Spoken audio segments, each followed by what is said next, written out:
Can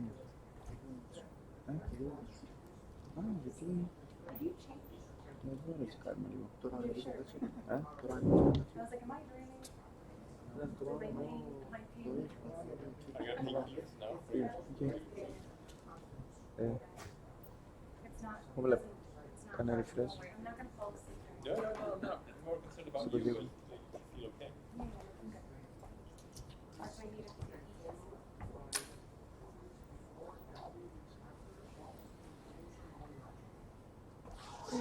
Έχει ήχο? Ναι, και. Εντάξει. Καλώς.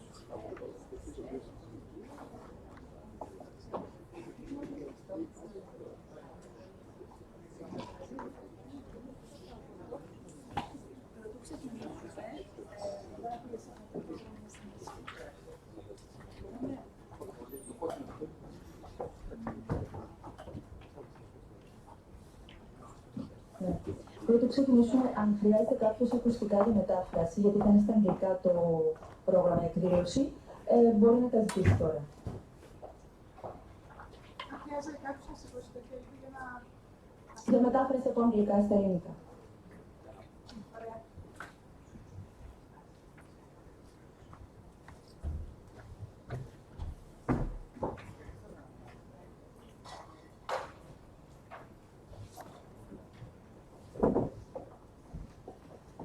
Ωραία, είμαστε έτοιμοι.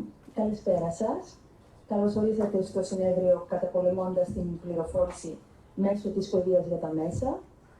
Η εκδήλωση, όπως ανέφερα και προηγουμένως, θα συνεχιστεί στα αγγλικά, το πάνελ θα είναι στα αγγλικά, με ταυτόχρονη μετάφραση στα ελληνικά.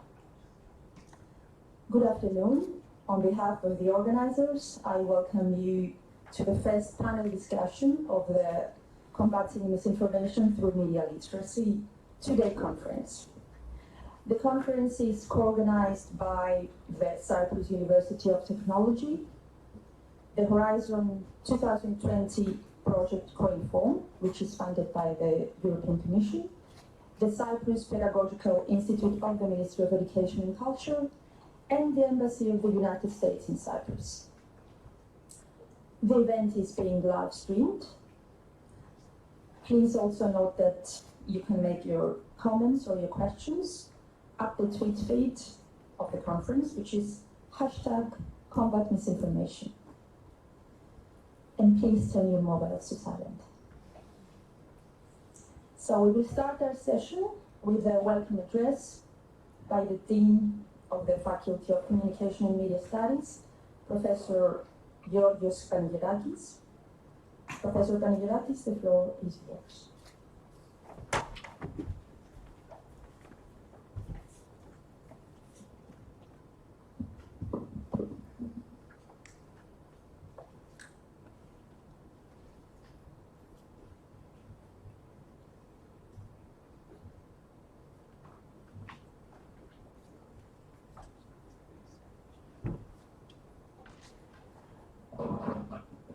Ladies and gentlemen, I would like to welcome you in this particular conference on combating misinformation through media literacy. It's a big pleasure to have you with us, and it's an honor because the Cyprus University of Technology is open to the society, it's open to the world, and we hope we participate with this particular event. The Faculty of Communication and Media Studies is composed by two schools. The School of the Department of Communication Internet Studies, that is well known in this particular society. It's focusing on research, in developing courses, and in developing different activities to the society, like the one tonight. I would like to congratulate the chairman of the department, Professor Geysha, and her team for collaborating and organizing this event. And at the same time, the faculty is having a new child, a new department, the Department of Integrated Marketing Communication. So, two departments under the Faculty of Communication and Media Studies. We're here in order to start this particular conference of ours. Thinking about the conference, I would add another title, I hope similar to the one we have, from fake amoral news to axiological news. Now we'll explain this. 3 minutes. What's the story? Everything starts with a story. Once upon a time, ladies and gentlemen, we're having a real happy couple. Real and fake news were living happily together, like a young couple. But when time passes by, things became more difficult. And this happy couple at the end separated. The separation has resulted in a crisis, as in real life, with an overemphasis on individual instincts at the expense of reality, truth, and democracy. The resulting ongoing crisis demand today reforms in a way we see integrated communication and the new technology that are involved.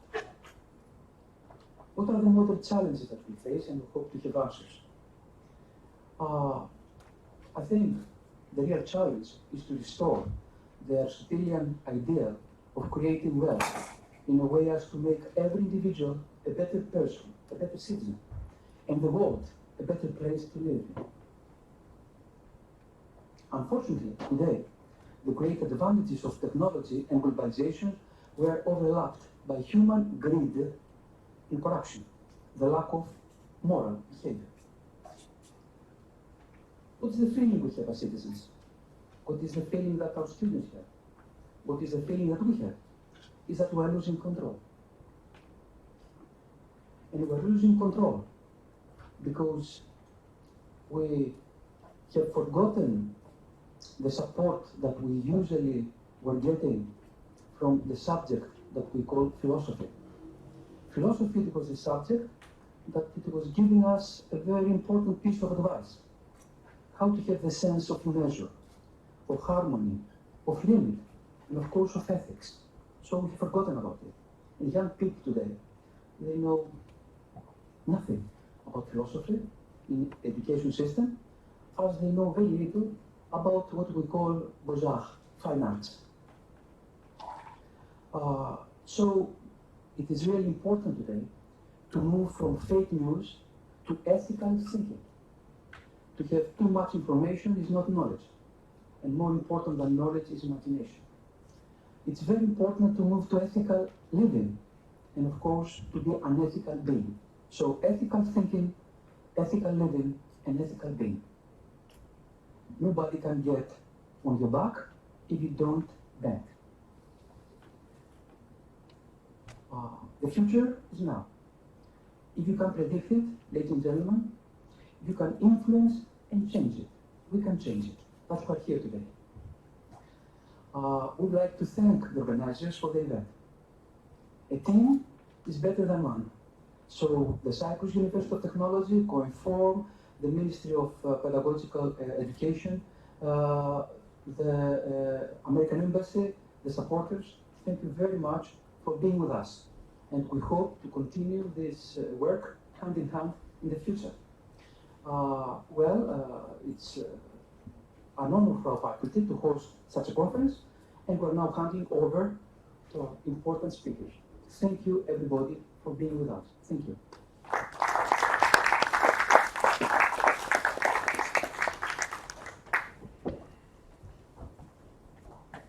Thank you, Professor. I enjoyed your speech.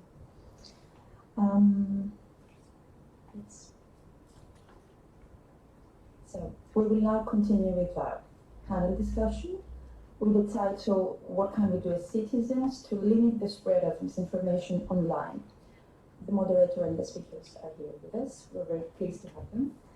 I will introduce you to the moderator, Karides, and he will introduce the speakers. Mr. Karides is the director of Ampersand Public Affairs. He was born in London. He went to school in Cyprus and studied at Penn State University in the United States, at Middlesex Polytechnic and the London School of Journalism in Britain. After a brief spell as a journalist, in London. He served as head of the press section and spokesman of the delegation of the European Commission in Nicosia. He resigned from the Commission when Cyprus joined the European Union, and he set up Ampersand Public Affairs. He was among the founders and contributing editors of the award-winning news outlet Offside, and is the author of Knowing One's Place, a collection of essays on journalism, diplomacy, and football.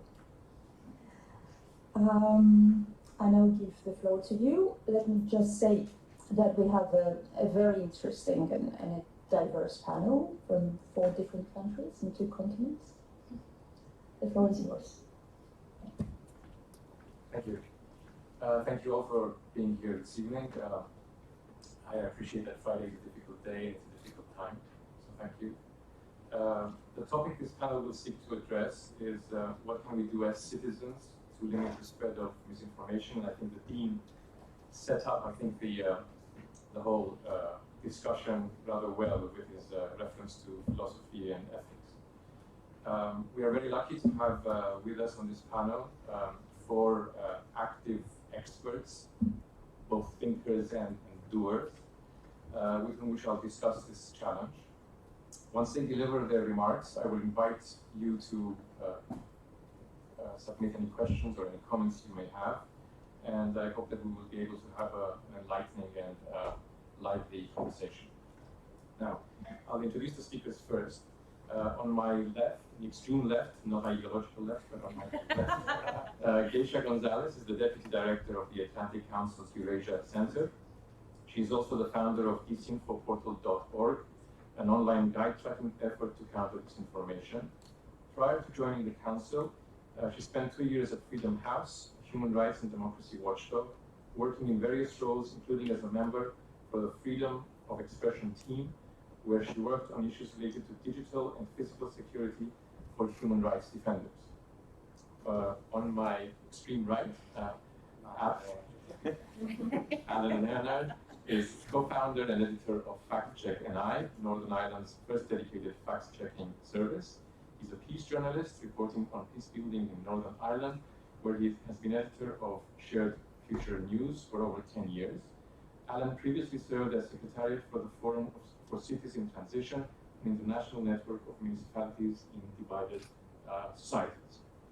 On my left, Gemma Pinyol-Jiménez is coordinator of RECI-Spanish network of intercultural cities and expert for the Intercultural Cities project of the Council of Europe.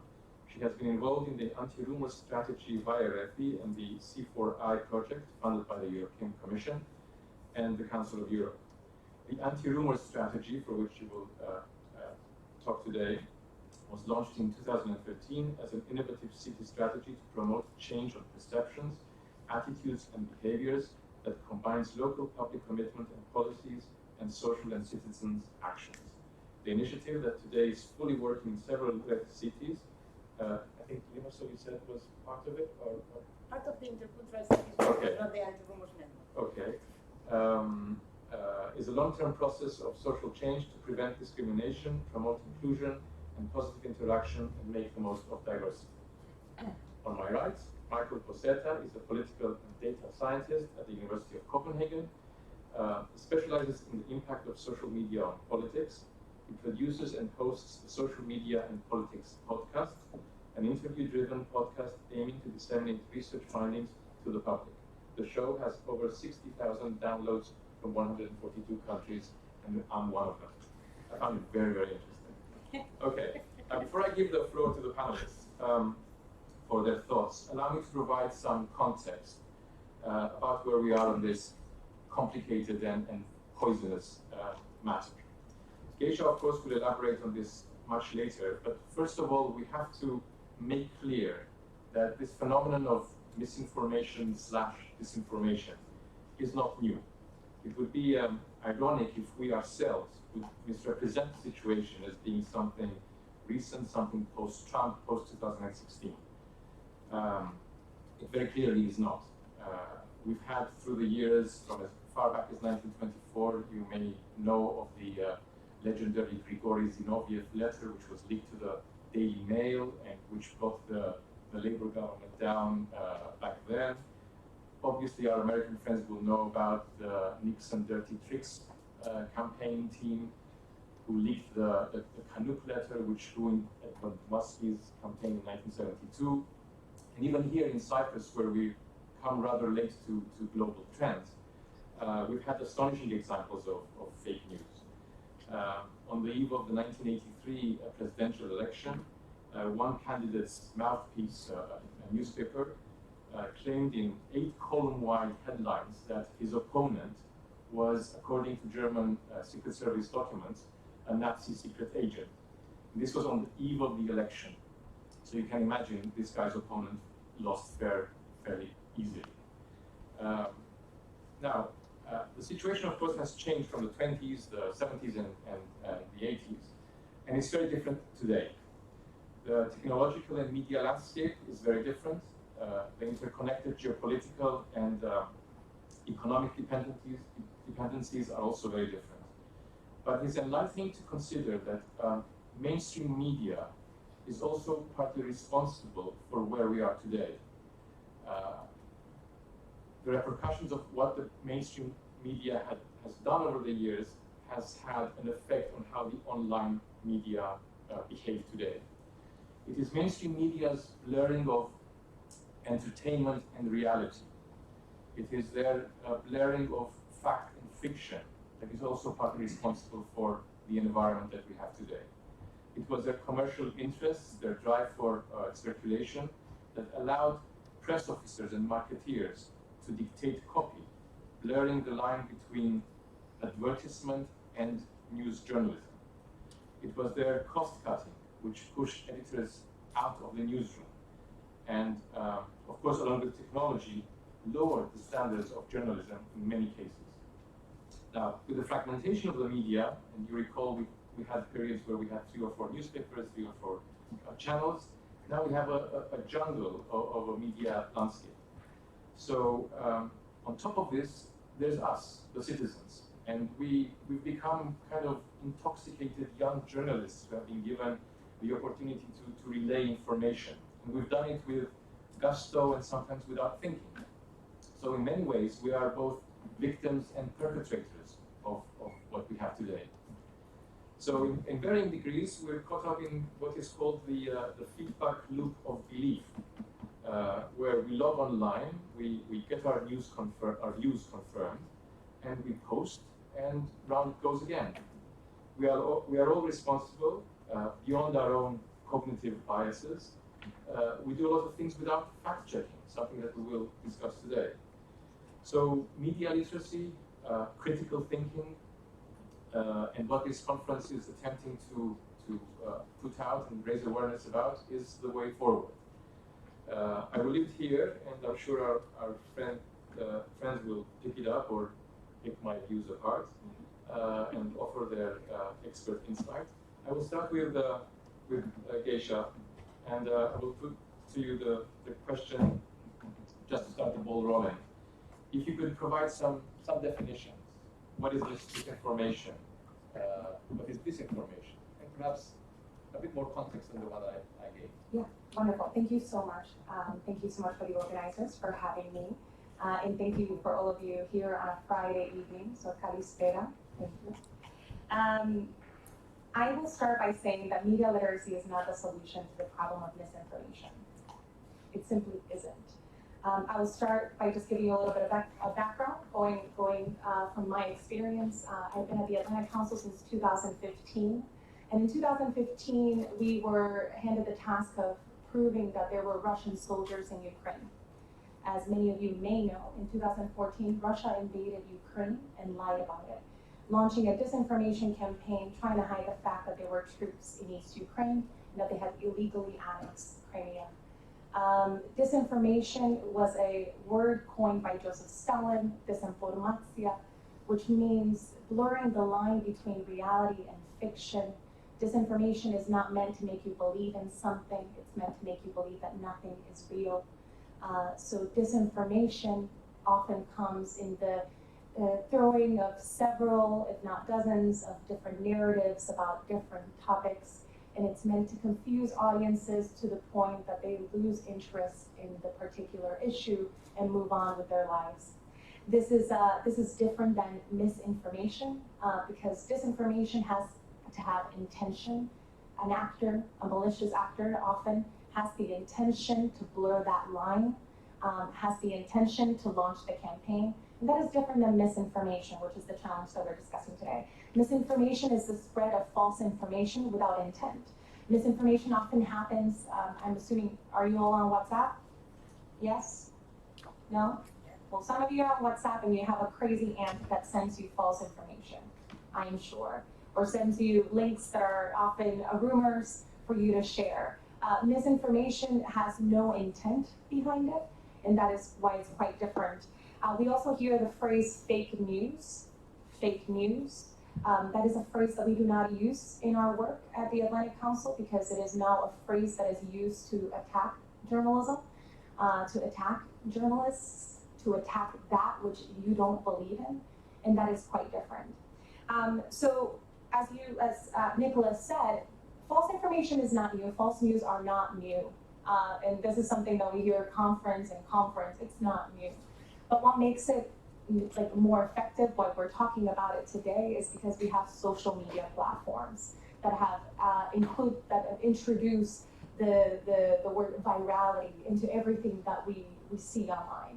Right? If you're on Twitter, you're constantly refreshing, you're seeing that which is breaking news, you're seeing trending hashtags. If you're on Facebook, you see all the different blogs, all the different announcements, all the different ads. If you're on Google, you see the first results. Everything that you don't know, you go to Google for. Google it has become a colloquial phrase for us now. If you don't know, Google it. And so that's what makes it new. I think the thing that we have forgotten about is that social media platforms are businesses, and their business is your attention. I think that we put a lot of responsibility on mainstream media for reporting good information, but we forget that we, the citizens, like bad information. We like junk information. Very much like junk food, we're attracted to it. Like burgers that are juicy and delicious. We know it's not good for us, but we still go for the burger. And we click on it, right? A study by MIT almost a year and a half ago found that people are 5 times more likely to click on an information that they perceive will be false than a true information. We know by trending topics that not all the facts are the ones that appear on there. It's that which is sensational. And so the business of having us in the platforms has to do with what is attractive, what is sexy, what will people click on. That is the business. And algorithms are designed for that too. A platform that we don't talk enough about, but that has made the news, is YouTube. I know some of you are not on WhatsApp, but if you're on YouTube, you start with a video. 3 hours later, you don't know how you got there, but you're continuing to watch videos. You've lost 3 hours of your day.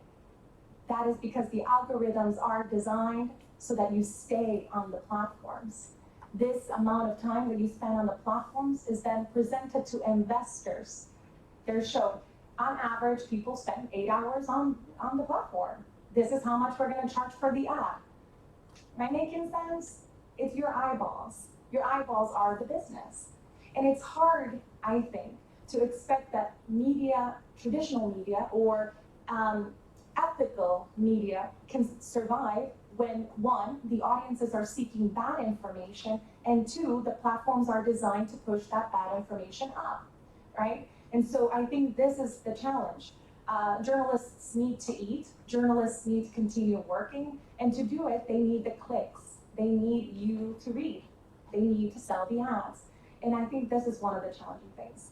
So I'll start again and then wrap up because I think it's going to be an interesting discussion. Media literacy is not a universal solution to the challenge of misinformation or disinformation because 1, we don't know the definition of media literacy. What do we mean when we say media literacy? Do we mean going to school and learning about how to cite, how to check references, how to check authors? And if that's what we mean, how do we help the people that are 49 years and older which Pew found in October of last year, are the #1 propagators of false information. Do we send them back to school? I don't think that would be a very popular policy. 2, it changes from country to country. Finland and Sweden are often presented as good examples of how media literacy can help fight disinformation and misinformation. But we can't all be Finland and Sweden. These are homogeneous societies that do not have a lot of diversity. Media literacy, for example, in the United States, would never work. Not only because we cannot decide whether to teach evolution or creationism in the North and the South, but because we don't have a central education system and we don't know what media literacy is. Again, false information is attractive. Our bad actors use these tactics because they are effective. These tactics change from country to country because there's a lot that divides us in every society. There are always issues that divide us. We found in 2016, around the US election, that the campaigns that were used were around debates that already existed in our society. They were not Trump or Hillary. They were Black Lives Matter. They were abortion, immigration. These are issues that are already part of our debate. So it's easy to spread disinformation and press those buttons and make us go against each other. And that's what's so effective. Education cannot fix that. In order to address this challenge, I would propose, and we can discuss, there needs to be a whole of society approach. That means governments that step up and start regulating social media platforms, and not around content, not around narratives. We don't want government or social media platforms determining what is false and what is true, but we do want them to remove bots. We do want them to be transparent about their algorithms, and we do want them to remove accounts that pretend to be people in society. We need social media platforms to step up, and we cannot expect that from them unless there is regulation, because they are businesses. We do need a media that continues to be ethical and that continues to be productive. And then I'll stop with the citizens, right? All of you here are probably not part of the problem because you're here and you're interested in learning about this challenge. But the larger population, the general population, doesn't care, right? They like the information that reaffirms their beliefs, that makes them feel good, like that junk food. So how do we reach them? I think that there are a lot of solutions in here. I think one of the main things is in all of your immediate circles, demand more information. Make sure that folks are, if they're sending you a false link, that you're telling them, I think this may be false, here's an alternate view. When you see Facebook posts that are false, that you think are false, make a comment, make it other people think, start a debate, and most of all, invest in good journalism. Buy newspapers, buy subscriptions. Let's invest in good journalism where it counts, money, and let's demand that of our media. So with that, I'll wrap up, but I'm excited for the debate. Thank you again to the organizers, and I thank you. Thank you, Geysha. I'm not sure you took me from optimism to pessimism and back to optimism, and it's kind of towards the end. It's like whiplash. But I thank you for being provocative in the way that you stated your views. I'll go to Allan now, who will actually give us more concrete, I think, examples of how to combat or partly combat this by addressing the issue of fact-checking. Allan? Well, my question is, to set it up, essentially, is to what is the best fact-checking tool? Perhaps even what is fact-checking? You have to press it really hard. Yeah, press hard. Takes a second. Great. Okay. This will be a lively debate because the first thing I'm going to say is that media literacy does matter. And I think that the best fact-checking tool is you in this room and every human being on this planet. I agree that it's not a magic bullet, it's not the sole solution. I'll get into that a little bit in my presentation, but it is a crucial element. it just needs to, I would argue, it just needs to be updated. We already do it, but we're falling way behind in regards to keeping up with what's going on.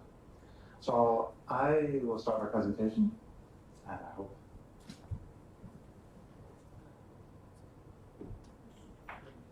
Yeah?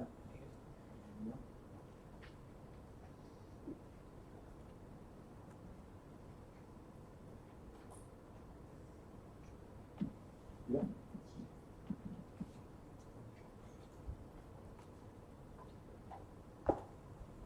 Great. So my name is Allan Leonard. I'm the editor of FactCheckNI, and we're based in Belfast in Northern Ireland. And you asked me what is a fact check, and you can see a fact check is anything that needs to be verified. And there's some simple examples there.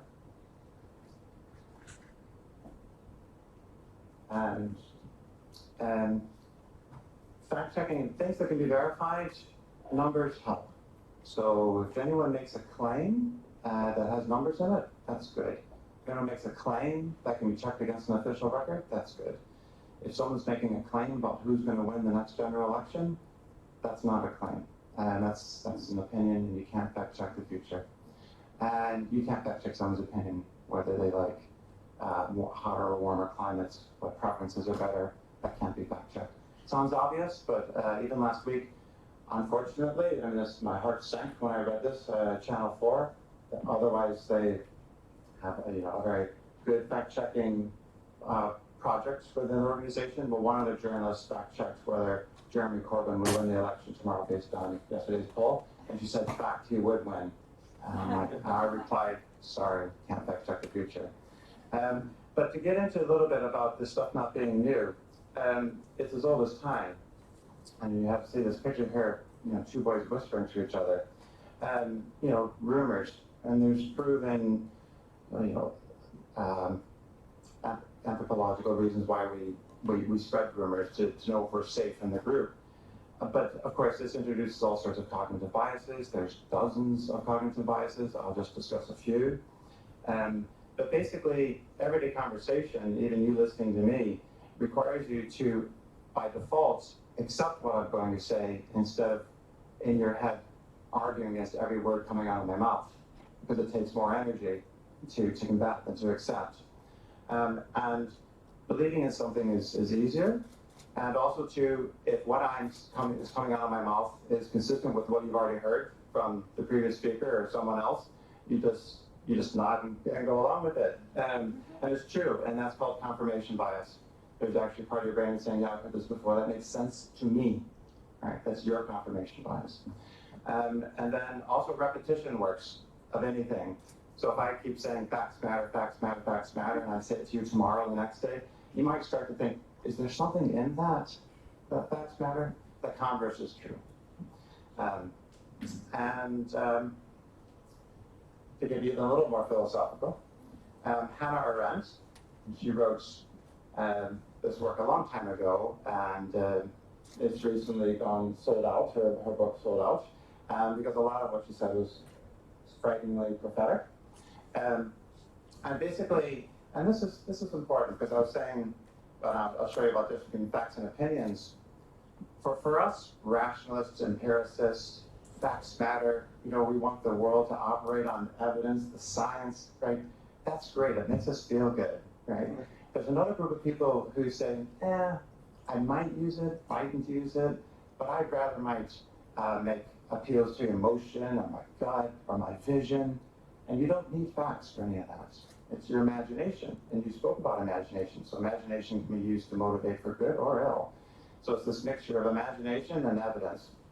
So what Hannah Arendt was saying was that basically factual truths are truths that require testimony, but she also said that those in power might want to persuade by opinion, which don't require facts. And for that group of people who are using both sets of tools, they'll treat your hard-proven facts as contestable. It doesn't have to be. Alternative facts, I think, is the new way of saying it. And so that's an issue. She also was making a comment about the role of journalists. And journalists I mean, I'm not a day journalist, and I don't know how day journalists can live for, I mean, you get burned out really quick. Because what are they doing? They're providing a daily commentary on daily life. That's a lot of pressure. Every day, what's news? What's going on? What do I need to know? What's my audience need to know? And deadline, gotta get it done. And then go to sleep, wake up, and do it all over again. So journalists provide a running commentary. And running commentaries have lots of facts. Professor, you spoke about how facts and fake news coincided. You know, it's the stories, right? But like you said, instead of a few trusted sources, we have thousands of bloggers and everyone else who want to give us that daily narrative. Now, I am embarrassed to say this in a university setting because this is as yet unproven. This is Allan Leonard's hypothesis. And I actually need to tweak this. But I took this from a presentation on knowledge and wisdom on the top, but I just got a little more cynical. This was an Open Data Institute in London, and they're talking about data provides facts, provides information, then provides knowledge and wisdom. I thought, well, yeah, but some knowledge and wisdom is not for the good. So yeah, data is data. Numbers and words, or as I like to say, words don't make a poem. You know, a poet makes a poem. So the base units are agnostic, as it were. Facts provide us information, which is great. So this is verified information. But information can also be subjective. Your experience of listening to me, each of you are going to interpret it differently. That's your experience and your information. We're talking about, and this code ties in with our own confirmation biases. You have opinions, and the tweak, I think I might need to invert the opinions and information, but opinions are just opinions. They can be informed by anything.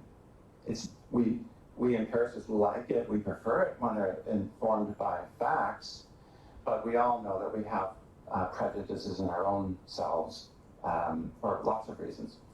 And then kind of trumping it all, as it were, our values and beliefs. And this gets beyond the individual. I mean, this is the culture you live in, the expectations society puts on you, and there's a lot of group conformity, and I won't get into it tonight, but there's other research that shows that to deviate from the social norms is hard. Again, it relates to me speaking to you, it's easier just to go along with it than to combat against it. Okay, so on to the practical stuff. This is our website. We were established 3 years ago on a grant from a charitable foundation that was looking at participatory democracy. So we're based on a charitable model ourselves. So we do both public service and then we do the training, which is kind of our social enterprise wing. We model ourselves after Full Fact, which is, I am biased, an excellent fact-checking organization based in London, and that's because they're also a charity, so they gave us some good advice. And Africa Check is another outstanding NGO-based fact-checking project. So Duke Recorder's Lab, and something that all of you might want to note is if someone proclaims that they are a fact-checking project or a fact-checking organization, Duke Recorder's Lab is the go-to place to see if they even exist, because the Duke University keeps track of all fact-checking, self-proclaimed fact-checking projects. So there's about 160 active ones, and you can see the map there. And I enlarged the maps to note that there are none in Cyprus. And I'm hoping we can carry that conversation to perhaps change that. So then, we then belong to an international fact-checking network, and this is hosted by the Pointer Institute in Florida. And they have set a code of principles that were once just voluntary and voluntary compliance, but with increasing engagement with social media platforms and others, we then, Pointer evolved it to external review. So annually, verified fact-checking organizations are reviewed to ensure that they adhere to these principles that you see in regards to nonpartisanship, transparency, and openness. And we are one of the first when it came out. Just to give you some examples of our work and to make this more real, Brexit, the gift that keeps on giving, as we say. So here's some examples, and I want to show a variety. So this is a straightforward one where someone was claiming that post-Brexit, as Northern Ireland, part of the United Kingdom, will be out of the European Union, neighboring country Ireland that will remain in the European Union, the United Kingdom will become a third country, just like America or Canada, and so all the rules that apply to third countries like them will apply to the United Kingdom. And in our case, in Northern Ireland, we have this land border. Anyway, so we fact-checked it, and it's true. We found that it's even true today, but it's not enforced on both sides of the border for pragmatic reasons. But yeah, that's true. And then this one is in regards to what's the point of fact-checking when there's just like whack-a-mole, you know, just the false claims just keep coming out. Part of the reason is to motivate behavior or moderate behavior, particularly by those making the claims. So Full Fact are really aggressive on this, both the politicians and newspapers. We're learning. But in this case, there was a member of parliament who made a claim that he was using a recent opinion poll, and he was claiming that the majority of the people in Northern Ireland were opposed to the backstop solution. It's just a solution to deal with the border. We all suspected that wasn't the case because it didn't chime with previous polls. And we realized he just basically made, I don't know, some type of psychological slip, because we pointed out it was 60% of unionists, those who self-proclaimed British people in Northern Ireland were opposed to the backstop. So we pointed this out. You know, we never say a politician lies, because particularly in the House of Commons, you have to prove intent. You're not allowed to call a member of Parliament a liar in the House of Commons. We just kind of stick to those guidelines and try to stay objective. But the redemption was coincidentally, it's coincidence, not a correlation. The same MP, when the next debate came up, was more precise and he said 60% of unionists. Then there are those claims that are made, and this was a hard lesson for us, because everyone likes to know it's true or false. They don't want to even know it's a mixture. And we learned from our previous experience that we looked at one set of data and evidence, and we said, yeah, that's false. We said, that's false. And then people who checks the fact checkers, so other people selling this evidence say, well, if you look at this set of data, it proves it's true. We're like, yeah, that's valid, because sometimes it depends on which way you look at it. So we we changed our verdict, and that's part of openness and corrections. And so when the next contentious issue came along in regards to how many Protestants are there in Northern Ireland, sectarian headcount, we thought this is going to go the same way. We can produce a set of evidence that will show that there's now a minority of Protestants, and someone else is going to come up with a set of data that shows otherwise. So we learned our lesson. We said we're not going to do a true-false verdict. We're going to do an explainer article, because it was a topical issue, and people were going to use data and misuse data. I'd love to know your thinking on this. And we said, well, let's use all the data that we know and explain it, and actually explain how you could use different pieces of data to make the point. So we did that, and at least for that one, we weren't attacked. And then just carrying on with media literacy training, and this is us working in conjunction with the BBC, with school children on the Northwest, and some colleagues there, and another co-founder. So I take the point, it's very valid, about how do you reach people who aren't in schools. We also work in out-of-school environments, and local community groups is another good method. But festivals, any public event, anywhere where we can get a mass of people gathered together, we'll try to get involved. And in Belfast, we have scores, dozens of festivals every year, so we just try to invite ourselves into each one. Case in point, and conferences like this. Last month I spoke at an annual conference for civil servants for Northern Ireland, so it was an audience of several hundred, and I gave them a similar presentation, and in that case I was able to ask them what they wanted to see more of. And so there were data scientists, policymakers. So this is what it is. It's just one survey of an audience about, do you, the public, or policymakers, you want to see more facts, more research, and more training? Well, I want to see all. This group wanted to see more facts. They wanted to see us fact checkers produce more facts, but as we know, it is time consuming. So it's an ask that I have to then somehow try to match. And then wrapping up, so FactCheckNI is one of the partner members of the Co-Inform project, and there's just a slide and hopefully some leaflets are brought over to just explain more about what we do, led by Stockholm University, funded by the European Commission. And I think what I really like, I keep saying it, I'm going to keep saying it, because it relates to, again, the very first comment about media literacy or technology. None of these things on their own is going to resolve this matter. It's going to be a combination, integration among these tools. So Co-Inform looks at technical solutions, societal solutions, and policymaking, and it's going to take a blend of all, right? And I fervently believe that, because I go to these annual international fact-checking networks, and we're all sanguine about it, but sometimes you hear things coming, you know, from wherever about technology, and technology is going to do this. And tomorrow in my workshop, I'm going to talk a little bit about technology, but it still requires, even with machine learning, it still requires an awful lot of human input and human output.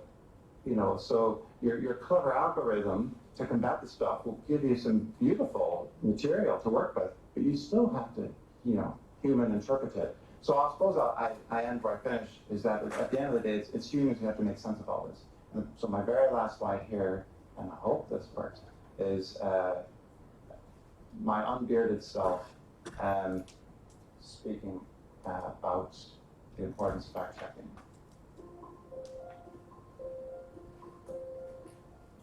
People have always gotten their information from family, friends, and other trusted sources. And they do this to mystify in their everyday lives. You know, the problems with that is that it makes us susceptible to confirmation bias and selection bias.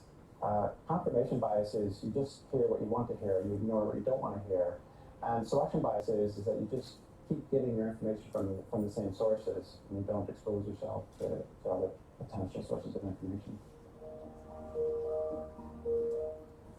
Everyone learns critical thinking when they're children. This is the idea of imagining an alternative reality, and you check this against evidence. But misinformation and disinformation campaigns can confuse any of us.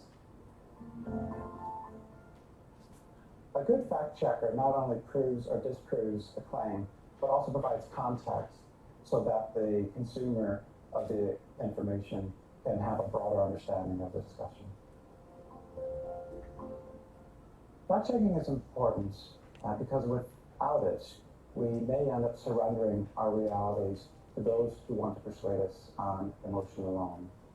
It's important to have a healthy skepticism for our own survival. Thank you.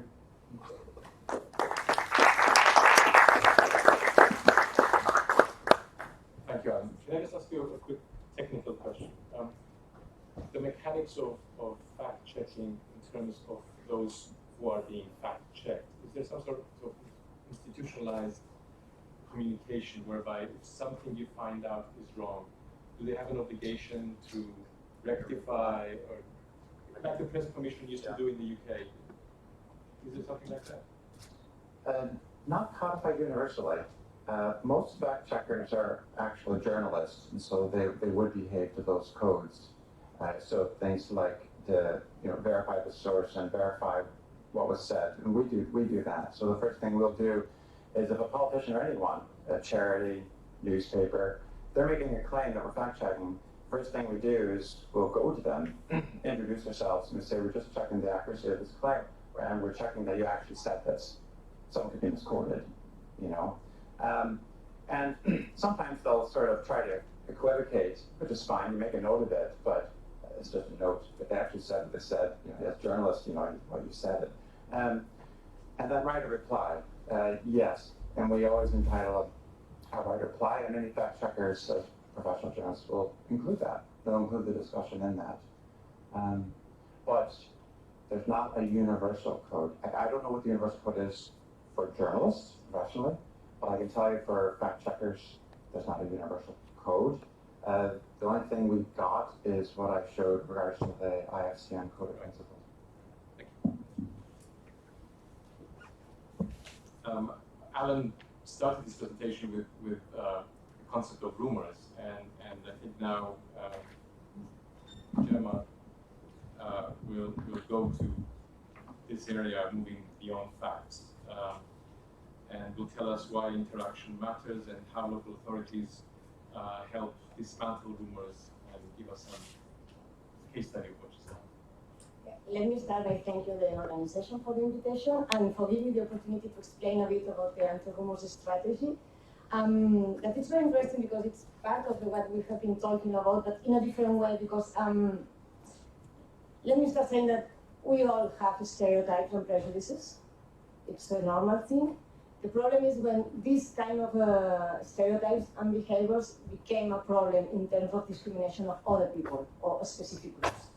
So the idea of trying to fight this is it's not a communication campaign. It's based in the idea of the intercultural city programs in the Council of Europe. So there is a theoretical framework about what interculturalism means differently from multiculturalism or assimilationism. And it's the idea that we can change our society from the citizenship, but we also need local authorities to be engaged on that. This is a project that means that we are going to change everything. So it's, for me, also nice to be here in Limassol, that it's an intercultural city and part of this project, although they are not already playing the role in the anti-rumor strategy.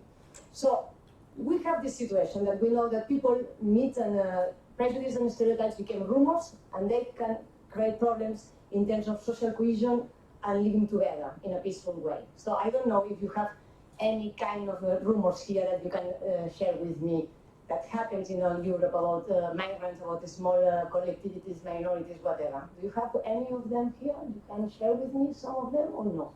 You are shy? You don't want to share? No? No one wants to say nothing? Okay, it's like when we made the project and we started in Barcelona, but then we moved to four Spanish cities and then to 10 European cities, and now we are going beyond that, most of the rumors are similar. And in fact, are so similar that if I share with you the rumors that the Nativist Party in the US makes in the 19th century about Irish migrants are the same. So this is not new. This happens a lot. Now, there is there are a lot of the new technologies that changes it, but the rumors itself, and it's amazing how they are shared among a lot of collectivities. So the idea of, that we have is how we can try to change that. So this is why Barcelona starts the strategy of the anti-rumors strategy, with the idea of trying to avoid this kind of behaviors and behaviors that can break social cohesion and can generate social problems or social confrontation. At the very beginning, when we start to export the initiatives to other cities, we pay a lot of attention to the rumors and to the information to dismantle the rumors. We pay a lot of attention. But what happens? That we find that paying so many attention to the information has three main problems. First, nobody believes the facts. If I share with my colleagues the idea that, no, this is not true, migrants are not overusing the public service, they say, yeah, you say that because you work in that. I don't believe you. So you lost your credibility, but nobody changed their mind. Second, and this is also an important thing, there is some of the rumors are so short. I always say that they are like a tweet. They are clear, they are direct, and they are really, really catchy. But if you want to explain why this is not true, you have to talk a lot. You have to explain a lot. It's like, I always say, the rumor is a tweet and the explanation is an academic paper. People doesn't read academic papers, we know all about that. So how we can manage that? And then there is the third question that we are really concerned about, is that repeating the narrative against the rumor, at the end, we are repeating the rumor all the time. So the idea of the rumor keeps in the people's mind. Because you can say, no, they are not stealing our jobs, blah, blah, blah, blah, but they have the idea of they are stealing our jobs. So this is what we find. So it's like, okay, we need to change that. And it's absolutely true that we need facts, and all the anti-rumors strategy is based on evidence, so we make our research, but we don't use that in that way, because we have decided that we need to play differently, and here is where interaction makes sense.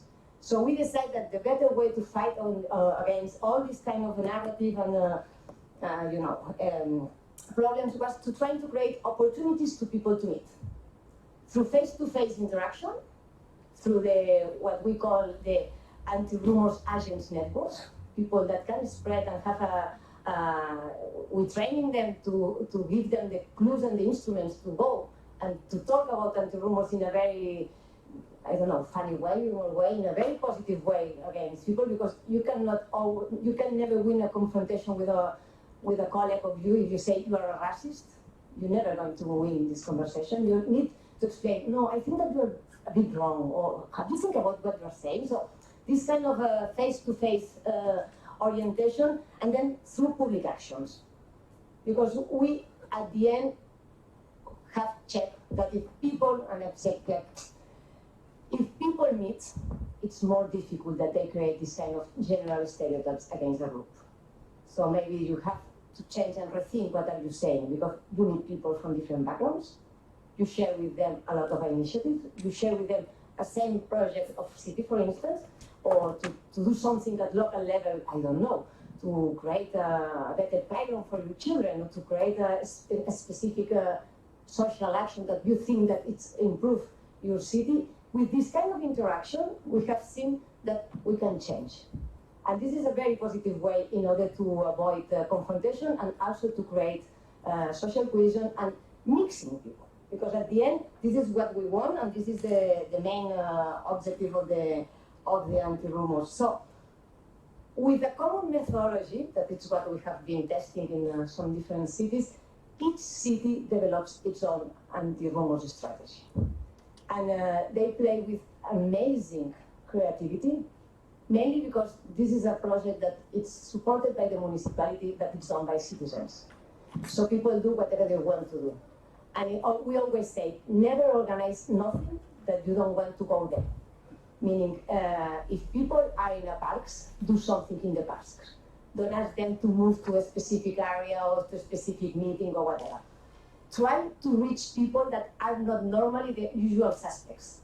When you work with the local administration, you normally have your entities, NGOs that are, the ones that you know perfectly, that you can call them and help them and whatever. No, go beyond that. Go to look where are the youth people.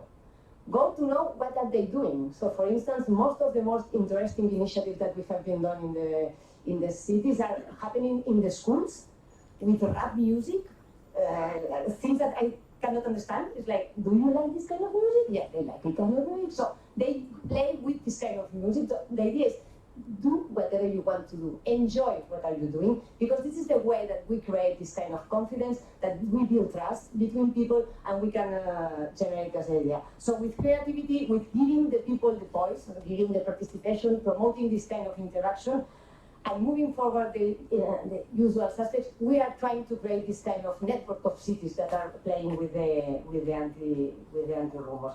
So I think that it's better if you can check and I can share. So I'm not going to explain you the theoretical framework that we have about the stereotypes, about why rumors and whatever.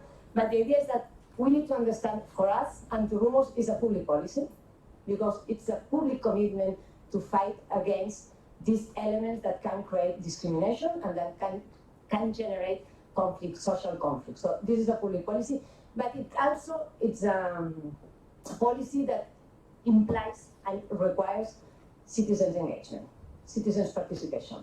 So we need to be active in fighting on that. We need to participate, and in order to participate, we have to enjoy which our elements are participating. So we need to invent, and I promise you that if I'm giving you here the opportunity to create an anti-rumors action, you are going to be amazing, because when people think together, things change.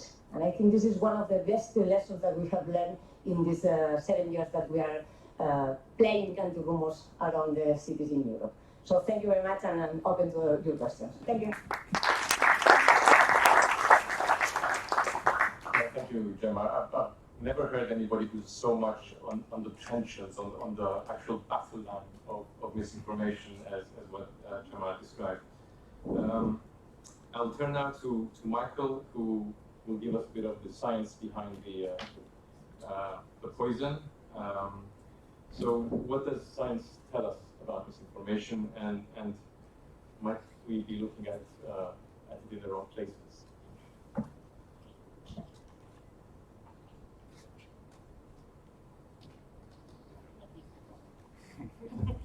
Yes. All right. Thank you, Nicholas. Excellent question.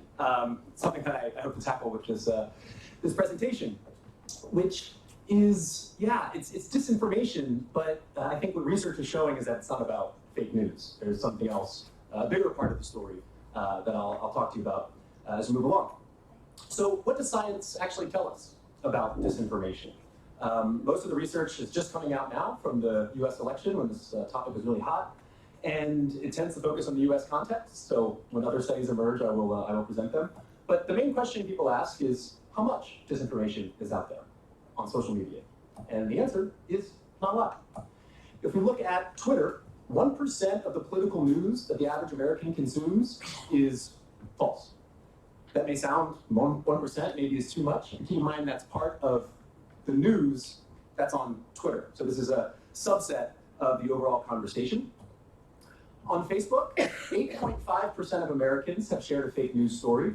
Again, sounds like a lot, but the majority only share one story in the context of everything they're sharing on Facebook. And as Geysha mentioned, it tends to be concentrated among those who are over 65 and those who lean right-wing, which tend to correlate as well. Lastly, if we look at the Russian Internet Research Agency, which I'll talk more about in a second, 6% of the links that the IRA shared were explicit fake news, false. They shared another 30% that was real news, but through fake accounts.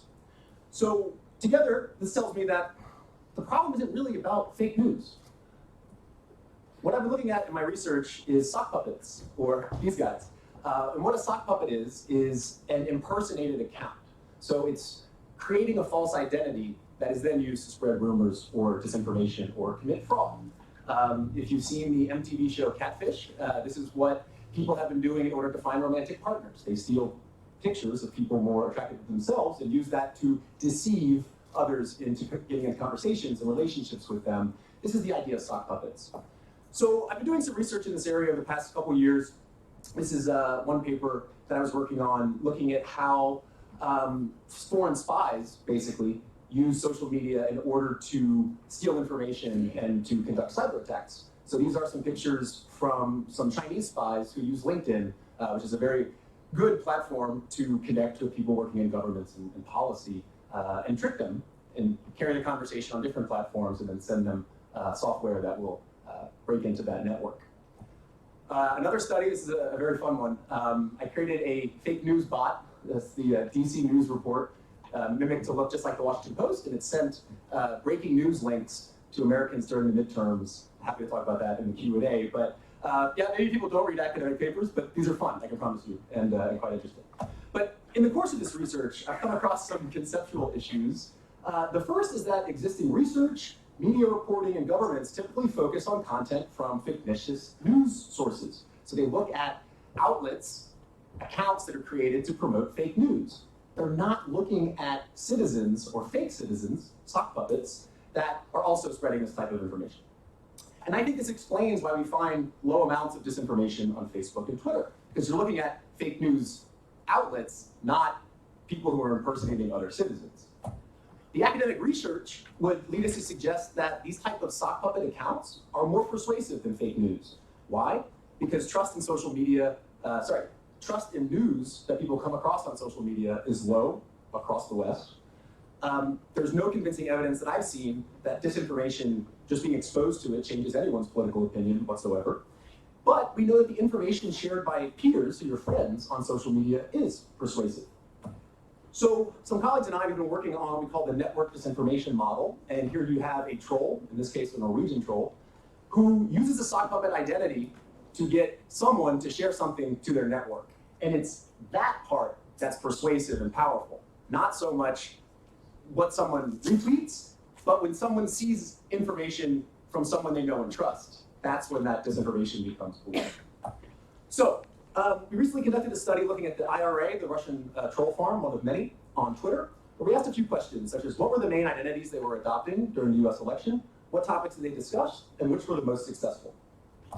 So there's been a couple researchers that have been looking at this, this data set, and if you look to the left, two researchers at Clemson University, Linville and Warren, they categorized these Russian troll accounts into 5 groups. Right-wing trolls, left-wing trolls, news feeds, this would be your fake news accounts, fearmongers who were spreading just outright conspiracy theories, and then hashtag gamers is kind of a fun one. These are accounts that would try to start hashtag games such as hashtag I get depressed when, so that other people would also hashtag and sort of get involved, or hashtag election in 3 words. People would then put their 3 words into the hashtag. So when we were looking at these categories, we came up with a very similar categorization, but notably, instead of treating what we call black activists, these are people who are promoting Black Lives Matter and causes like that, we didn't put them in the left troll category, we separated them because we thought they were something different, and I'll get back to that. Here are the tweets that the IRA sent by these coded user accounts. So we see the majority of them are non-English. Then we have the sort of fake news spreaders, or the fake accounts that were spreading real news, and right trolls. So what this tells us is that when it comes to English tweets, the IRA was targeting mostly to spread fake news and also to connect with right-wing conservatives. And here's our black troll category.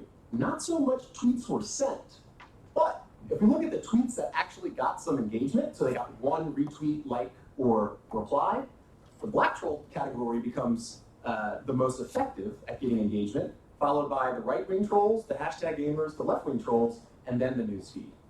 So that's a nice first shot, but won't fly in peer review. So we went a bit deeper. We said, which sock puppet categories garnered the most engagement? We looked at the retweets, likes, and replies, did a bunch of statistics I'm not going to get into here. And here you have the data. I know probably not all of you are familiar with regression tables, but the findings show that black trolls were the strongest predictor for driving engagement. So tweets that came from impersonated black identities were the most likely to be retweeted. Left trolls and right trolls, same thing. Less stronger in effect, but these were likely to get engagement. And what's interesting is the table to your right, no, your left, model 2, this is from the previous study that put black trolls and left trolls together.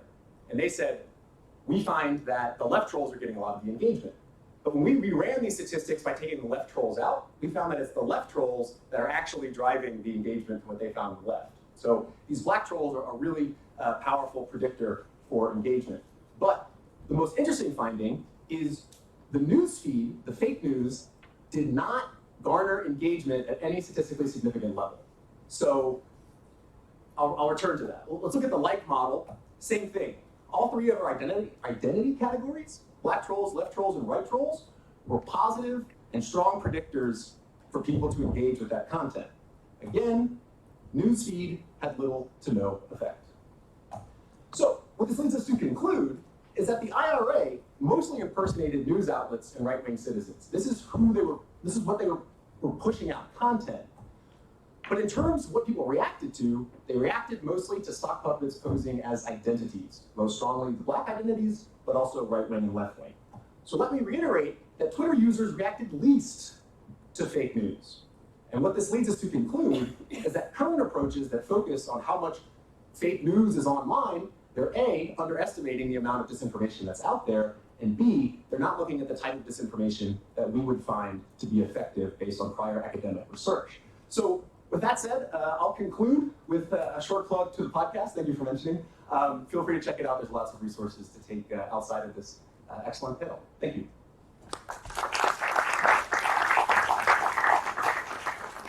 Thank you, Michael.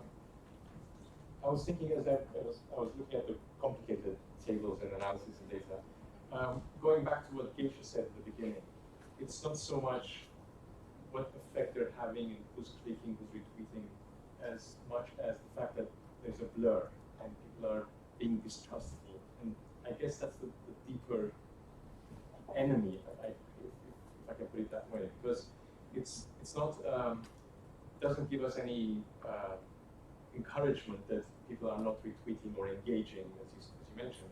But beyond that, people are doubting, and it's that doubt that is killing everything because nobody's believing it anymore. I mean, I don't know how you would react to that, but I guess it's useful to see that Twitter is not doing the damage that we think it's doing. But at the end of the day, the perceptions out there are again blurry. Yeah. I think you're right. I think what Allan said about some amount of skepticism being good fits in there.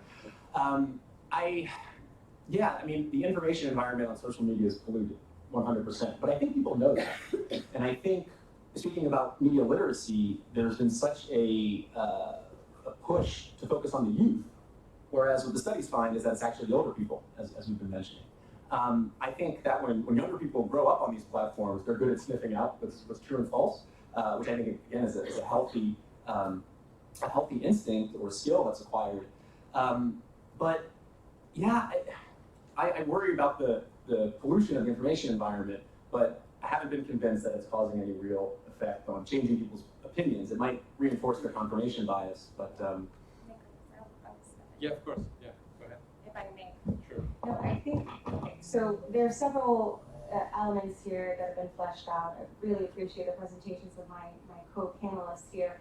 But I think one clear conclusion that I'm coming to, that I've come to conversation after conversation, is that any solution to the problem of false information will not be with narratives or fact-checking. Because everybody has their own opinion, they want to express it, the platforms are meant for this.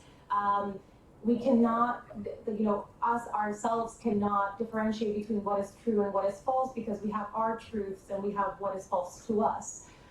Therefore, we can also not teach it, not through machine learning, not through AI.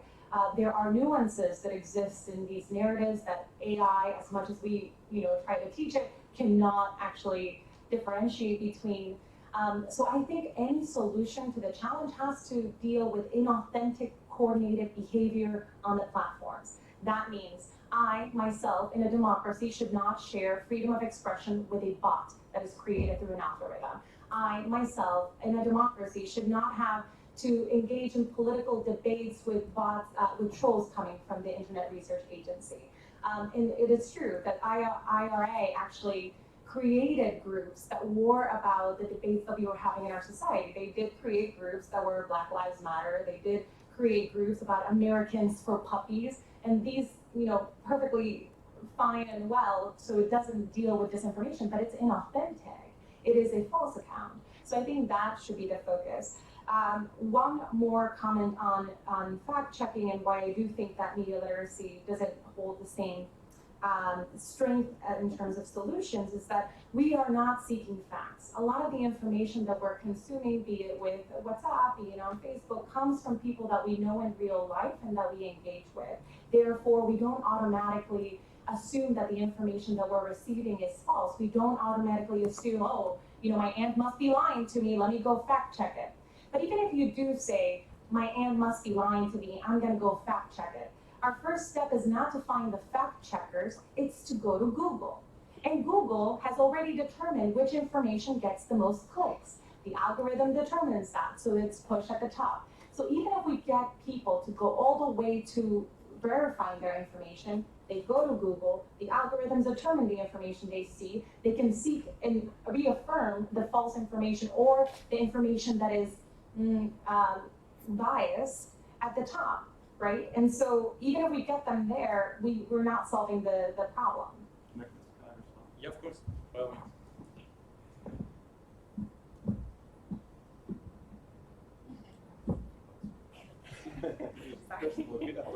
just abruptly.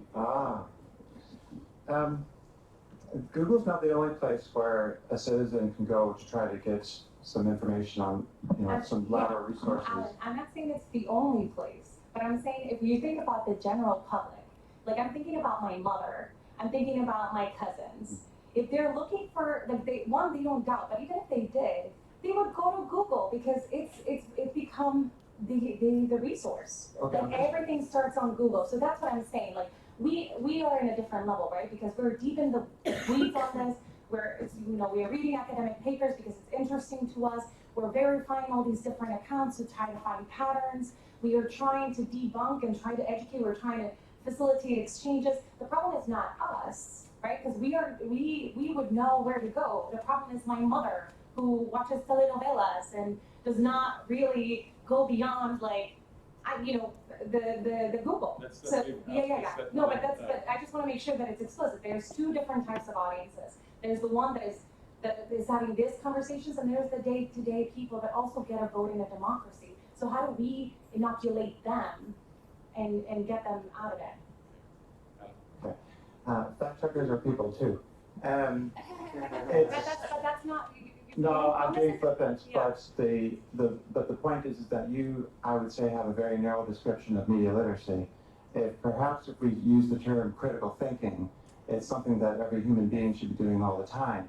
So if I agree, we all have the crazy uncle, in my case, the libertarian uncle who just loves to rant and propagate this information.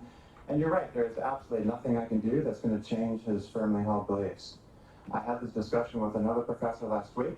He said, climate change deniers, we just need to bombard them with a preponderance of facts to force them to change their minds. I said, that will absolutely not work. That will absolutely not work. It won't work with flat earthers. It won't work with some anti-vaxxers. You are not, when it becomes, that's why I did the schema there.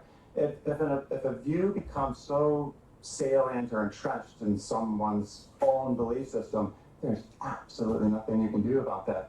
Instead, when we talk about people, you're right. We don't train people to fact check their grandmother, right, or vice versa for that matter. It's about trying to encourage critical thinking. It's the healthy skepticism that I thought. So, for example, I made a note when this was being discussed. High school friend posted something about some cannibal murderer in Texas that killed 2 pizza delivery boys, the postman. And for me, it's like, yeah, satirical, that really happened. But some of the replies were like, I was starting to wonder.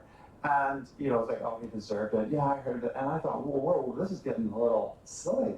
So in that case, what helped was that Facebook had put a related post, which was a fact check article that explained where this rumor started from. So it was convenient for me just to sort of reply with that and to say, sorry to burst your bubble, as we say, but, that's false. And my friend replied, you're no fun, Allan. And I replied, haha. I said, but I know you wanted it to be true. So now in that case, it wasn't so salient. I wasn't attacking his views on abortion or something like that. But I still say that critical thinking, when we go and teach, and whoever we're teaching, there's a variety of tools, and even if you don't use any of the tools, it's like what you said about when someone says, oh, I heard that. And when I train a room of people, if one or two of them who wouldn't have done it before, the next time they hear that, they say, oh, where did you hear that from? And what source did you get? And they say, oh, I heard it from someone else, or I saw it on Twitter. Like, oh, well, which Twitter account? Get specific. And critical thinking is about providing specific answers. And journalists, and we're all trained in this, but it's many journalists. I mean, every one of us should be just like, no, can you be a little more specific? That's all I have to say. Thank you.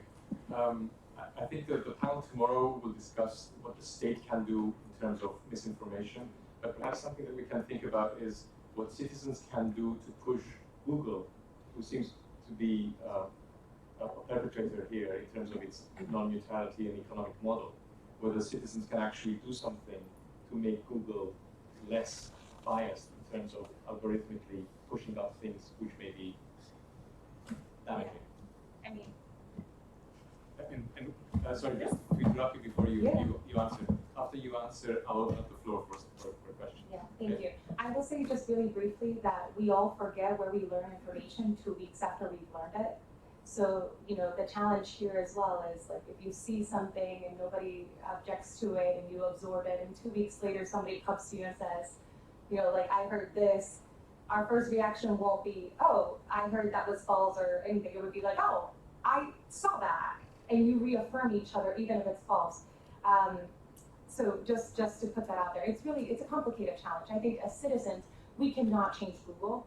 we cannot go ahead and say, Google, you ought to really change everything that you're doing. Get the state to push. Exactly. In a democracy, it's all about, do we elect the right people to tackle this challenge? And I think that's where we need to move to. I think in the United States, where I think regulation is coming near, is going to be the shaper of how this goes all around the world. In a democracy, we have to elect the right people to think about these issues, to think about regulation in a democratic way. That's why, again, it's not about censoring, it's not about the government determining what is true, what is false. It is not about the platforms determining what is true and what is false. I just think that part of the pollution that we see is the inauthentic accounts. And we need more transparency on that. We need more transparency on algorithms. And those are all things that I think regulation can help. So as citizens, that is the job that we have. Thank you. Okay, well, any questions or comments? Please.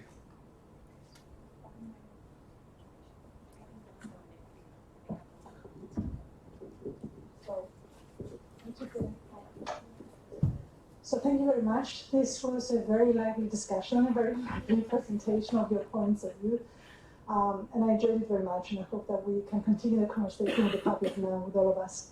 I have a couple of questions, and I think that I can start with Geysha for the first kind of very provocative statements that you made about media literacy not being the answer. And I would say that I agree with Allan saying that perhaps they're looking at it from a very narrow point of view. So my question is, what is media literacy? So I wouldn't just confine to school education, for example, not just for kids, but I think that we should envision it as a way that would encompass the whole society. So then you said that we need to work for, to find solutions as a society.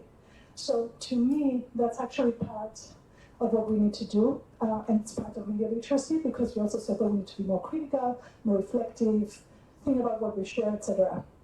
So in some ways, I find some oxymoron in what you're saying, and I agree with all the things that you said, but I would say that media literacy is probably not the solution, but it's one part of the solution.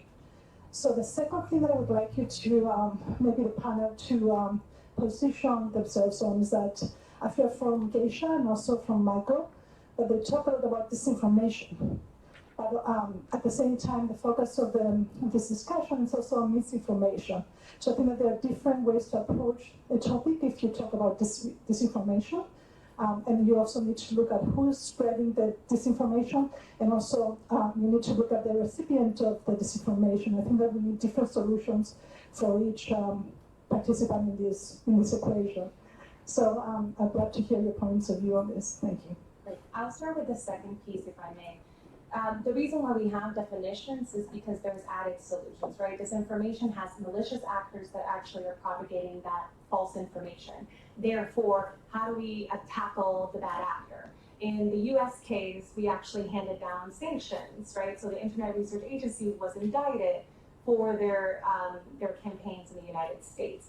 But that is the added step. Misinfo and disinfo both include false information. Once a disinformation campaign gets into the information ecospace, it doesn't matter what the actor was. The information is already there, we're already sharing it, we're already reacting to it. So the solutions are actually similar, if not the same. And on disinfo, it's just that additional piece. Like, how do we tackle the actor so they stop spreading or stop doing information campaigns? That's why we make the difference. There's also malinformation, which is the use of information that you've obtained through cyber attacks, which is what happened with the DNC. That's all for us to understand actors, tactics, and how do we continue to build resiliency. Media literacy, so and then going back to your first question, the challenge that I see with media literacy, and I define media literacy as an effort to inoculate audiences, to verify references, authors, to be better consumers of information, television, radio, to be able to discern between what is, news, television show, what is fiction, all of these things. So I see media literacy very much as like how to better read newspapers, how to find, the citations. This is what I see as media literacy. The challenge that I have with that specific, and everybody, and also in the entire expert community, we have different definitions about about it too. So like, we cannot even come up with like, what is media literacy? How do you actually inoculate your population across the board? So I don't think media literacy does it for me. I think critical thinking is a better way of thinking through it. I think critical thinking can come in the way of education. It can also come in the way of campaigns. We have seen networks of journalists in Mexico, Brazil, India. We see them now in Argentina launching next week, where journalists come together and they are verifying information, but they're warning people. Like, be aware of the information you're consuming. If you see something on WhatsApp, send it along. Be careful, does it have an author, right? So this is more like question the information that you're consuming. And that to me is more effective because it tries to get to the populations. But that's media literacy too. But that's not exclusive. But the thing is, like, when we talk about media literacy, the conversation has become so limited on education that it doesn't actually come into how do we inoculate those that do not seek inoculation? Like, how do we get to those folks? And so that's what I would say. But it alone does not actually help us because, you know, if we're pushing this and the information that we're getting is from somebody that we know, we're not questioning it. If the ads that we're seeing are following us around, like, you know, we know that is data and it's micro-targeting, we're not questioning it. Again, if the Google searches, so I don't think it's a solution. And then again, in the United States, being as polarized as we are, I really don't think it's going to be effective. And I think this is a trend all around the world. So thinking about what other solutions in a whole society approach can we tackle, I think that is the better way to talk about it. Michael, you want to address that or? Yeah, I'll just say that.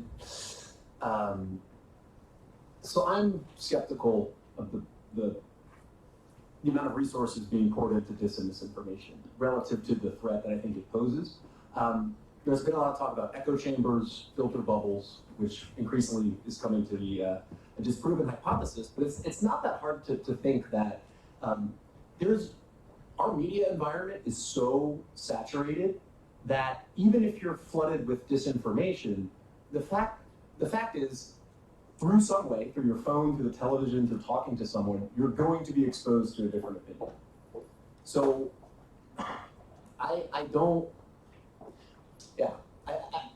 when it comes to this and misinformation, people trying to figure out solutions, I think it's a noble cause, but I think Geysha's right in that there's more deeper problems to fix, such as rising inequality, economic globalization, these type of things that cause the cleavages that disinformation and misinformation simply serve to amplify. Can I? Sorry. Yes, go ahead. Just press it really hard. There we go. I want to try to give a specific example because remember I live in Northern Ireland, a deeply divided society. And when FactCheckNI was first established, I was invited onto BBC Radio Ulster to introduce myself. And I was asked the question, how do you guys know you're going to be effective? Good first amateur question. And I answered, when the next time that someone is tweeting a photograph out of context of a flag burning taking place in City Hall, because we did suffer from some months of rioting of this issue. Now, the next time that that's done, because we've maybe trained someone in a community that is being goaded into actually provoked into violence, someone we've maybe taught some basic essential tools like reverse image search has done it and realized, oh, this image is from 5 years ago. Think, check, share is our motto at Co-Inform. Just that little, all it takes is just one person of the in-group to just have that pause and do something simple and to say, yeah, you go into the riot and say, it's not a riot. And that was my answer. So I appreciate the scale, the flood of disinformation, and tomorrow I've got a pagoda of, the risk involved, the levels of risk involved in disinformation, misinformation, and much of it is just, people just doing silly things, really harmless stuff. But sometimes, like with Africa Check in Africa, someone is spreading something on WhatsApp about immunization, that they're going to make you sterile. There are degrees of harm, and so I would believe whether it's media literacy or critical thinking, the just something to encourage that healthy skepticism that's relevant to their lives. Thank you. Before I give you the floor, just one thing that seems to come up a lot lately, and I don't know whether you've heard about it, but it relates to this critical thinking issue, is the concept of slow journalism. There's now this movement that is not about breaking news, but about actually going deep into news. Not rushing to give a story out before you have verified the facts. So perhaps if I can push it onto what the discussion is today, perhaps we all need to slow down beyond critically thinking, actually literally slow down in terms of the way we consume and repost information. Yes, go ahead. Hello. Thank you. Yes. So, hi, and thank you all for your great panel. I kind of missed the counter measures and what happened when we have problems, because we do have problems. So, I mean, in the favorite platforms that you mentioned, like Twitter and Facebook, we have a number of actually many false positives, and I guess many false negatives, but we can't verify it. Can you put the microphone closer? Is it better? Yes. Okay. So, once again, thank you for your great panel. I kind of missed your point on what are the countermeasures that you are trying to develop in order to combat the issues of fact-checking. So, because on the platforms that you mentioned, there are many false positives. And I think you agree, you cannot if you... so for instance, I heard also about the AI brought and some kind of an algorithm that you're being used for fact-checking. But I haven't heard exactly how you do this, because some researchers, for instance, could trick that a banana was a toaster. So the AI is not yet there, and I don't know. And last but not least, quite often, as Michael mentioned, Google is not the solution to find the source of value to misinformation, because actually if you are in a filter bubble, most probably you are going to get the news and the views that you want to get. So for instance, if I am in Turkey and I'm looking on information about riots, I'm most probably going to find information about riots, but also touristic places. So it depends how you see what's your filter bubble is.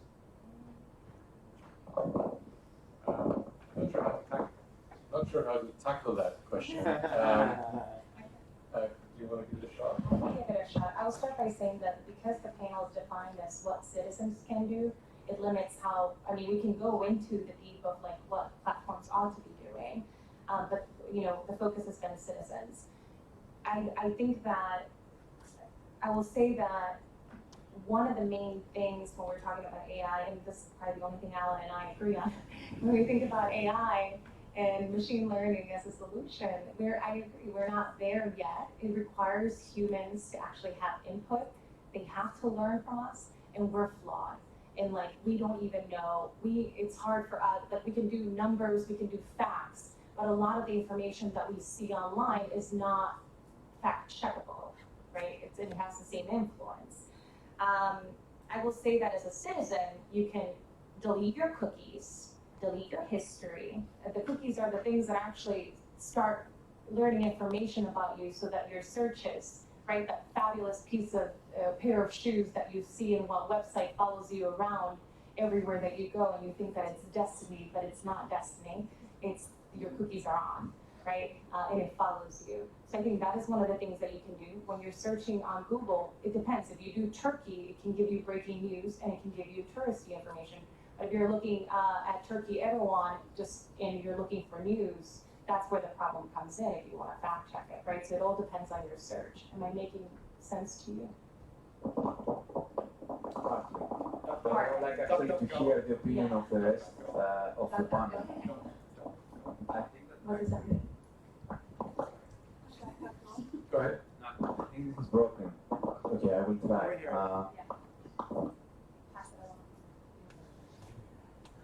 Okay, so partly this is it's actually by deleting your cookies, you're not solving the problem of filter bubbles because you're actually using the same IP. There are like advertising companies that are making it really You will hard. still get ads, but you will not get ads designed for you.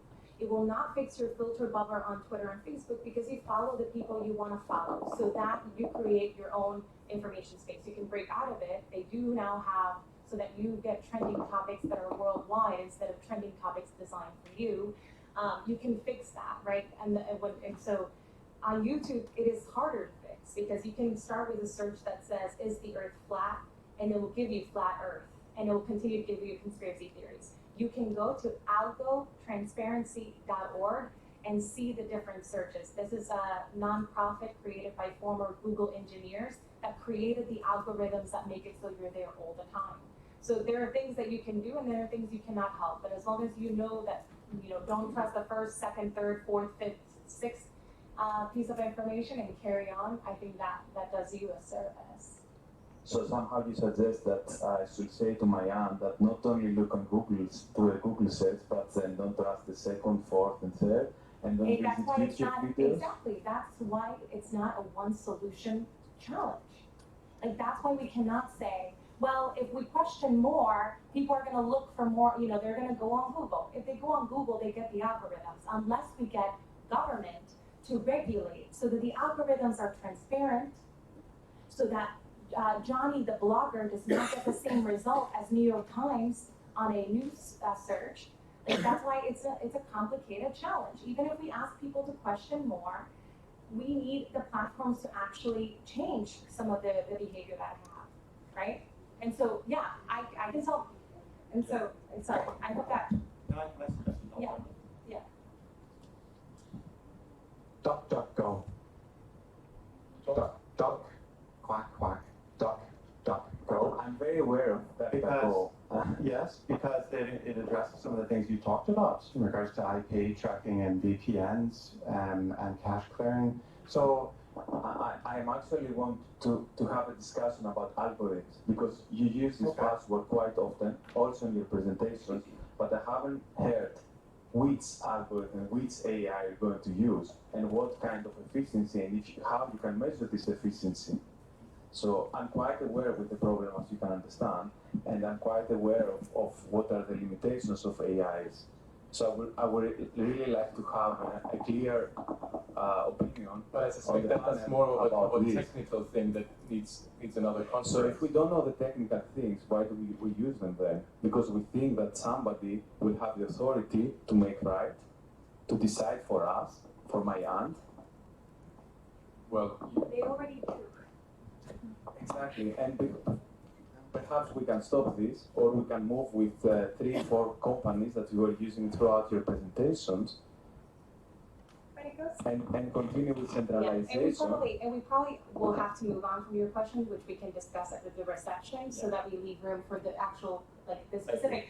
But I will say, if we're looking at AI, there are ways to teach it coordinated behavior. That's why we want to move away from just narratives, which are harder to tackle, and we can teach it what does a coordinated behavior look like, right? The same message over and over again, the same use of language. So we can do that already. And on the algorithms, we just need more transparency, right? Because we know, go to Algo Transparency, you'll see. You can actually see that neutral searches lead to the more radical options. So can we get more transparency on how those work so that we can tackle it? And so, and I think we will continue to go in circles. So let's leave it for reception so that we can discuss it in depth and then focus on citizens and what they can do. Thank you. There was a question on this side. Yeah. It's not a question. Right. It's not a I would question. like to take the position of Geysha and defer. Can you please take the microphone because of the screening? This one? Okay. I would sure like to take the position of Geysha. I think that it's not only that media literacy is not a solution. I think that media literacy is actually neutral regarding misinformation and disinformation. If what we hear about IRA is true, I have my doubts, but if it is true, then these people are very, very media literate. Okay? So I think that by just having more media literate people, we may raise the ante, but we will not necessarily have less disinformation or misinformation. And this takes us to fact-checking, where I believe that anything beyond very simple things is very difficult to actually fact-check. And therefore, I think that it's not about skills. It's not even about culture, but it is about values.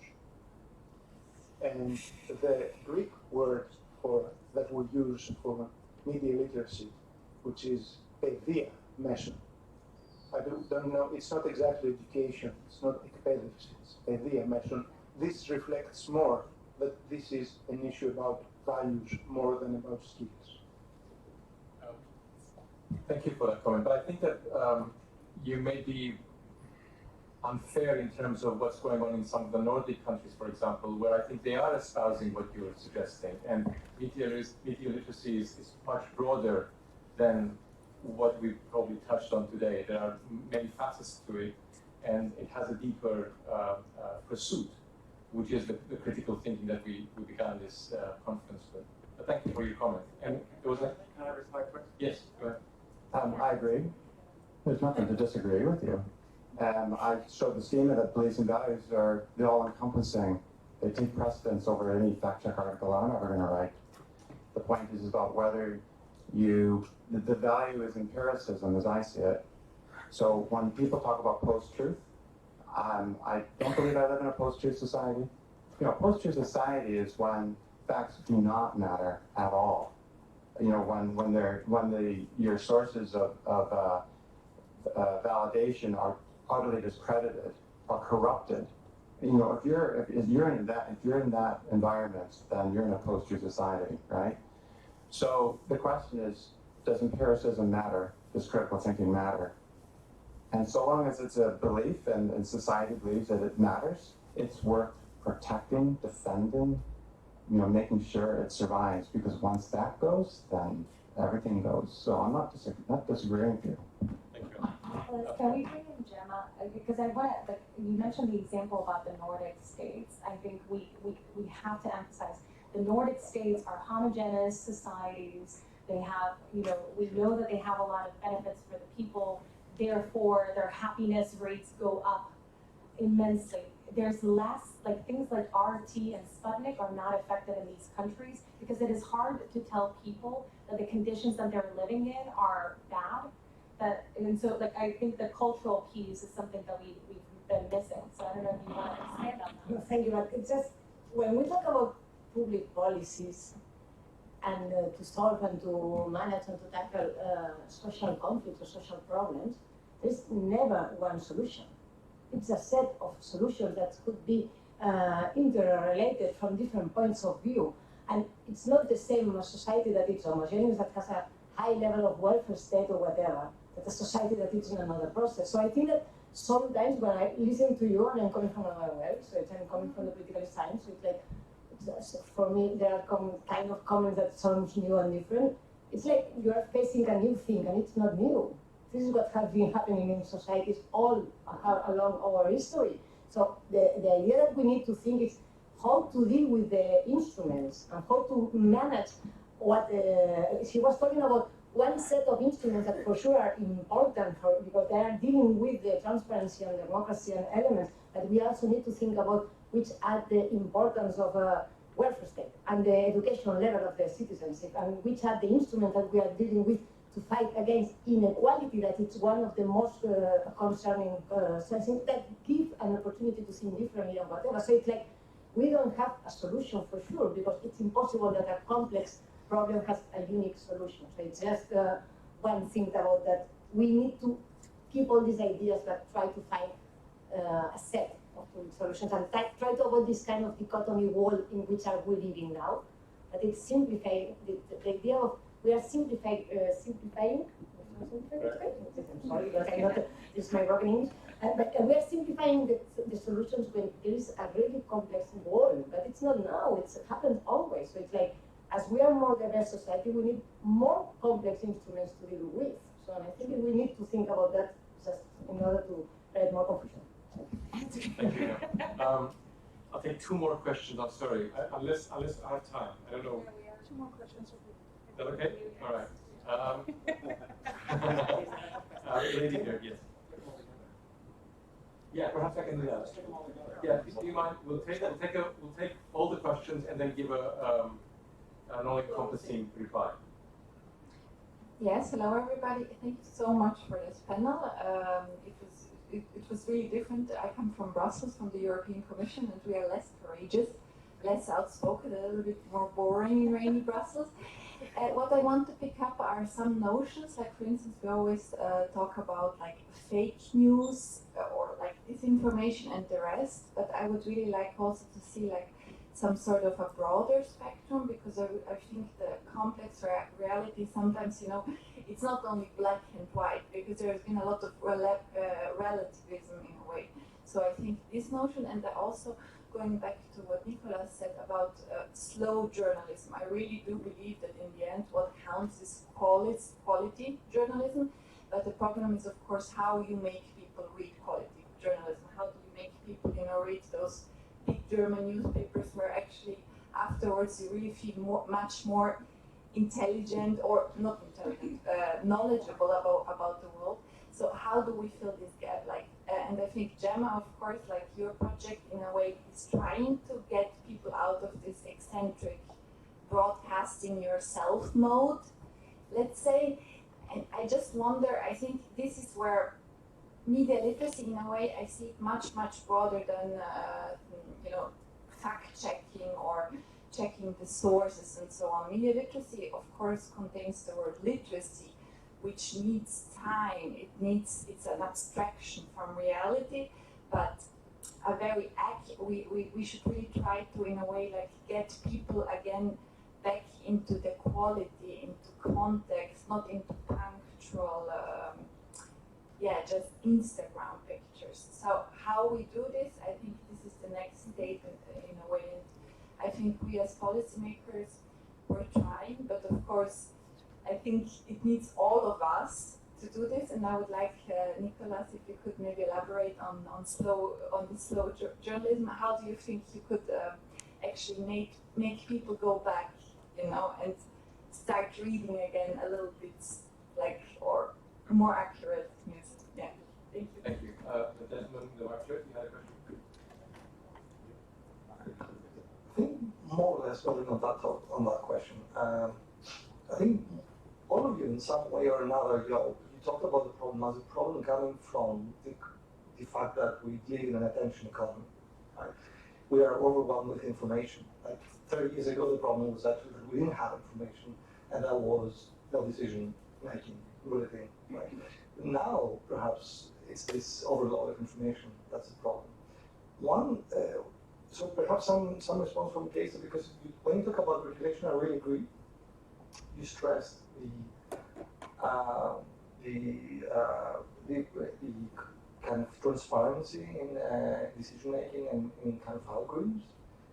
How about if we regulate pervasiveness, or if we regulate how much effect can systems have, or what means should systems have to persuade individuals to engage with sense information. Perhaps some response from the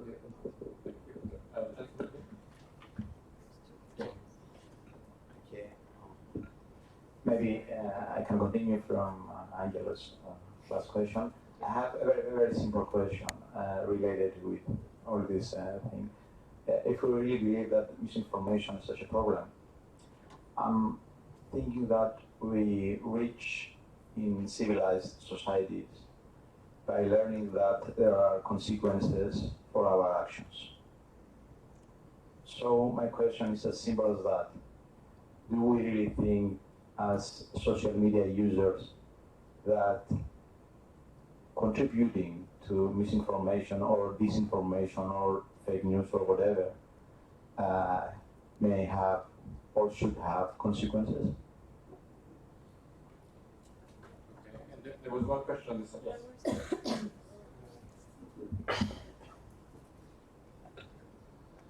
Yes, first of all, thank you all for your fantastic, really fantastic presentations. I will try to limit down my thoughts because I know that Allan is going to shoot me. I think that we live in the times of transition. Generally, I can remember myself going to a bank and nobody from the personal using a computer or machines or whatever. Everything was written down with carbon films or papers.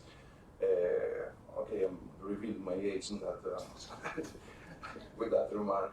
But generally, okay, you can say that I can see all the technological, deterministic view of the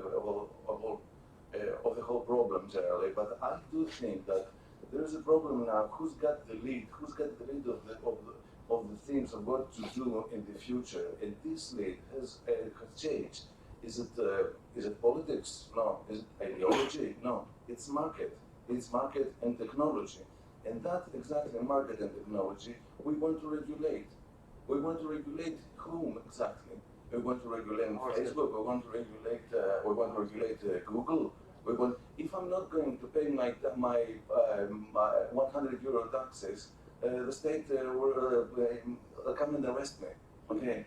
And if you see all the tax avoidance that is happening right now from Google or Facebook, the numbers are staggering, and we want to regulate them.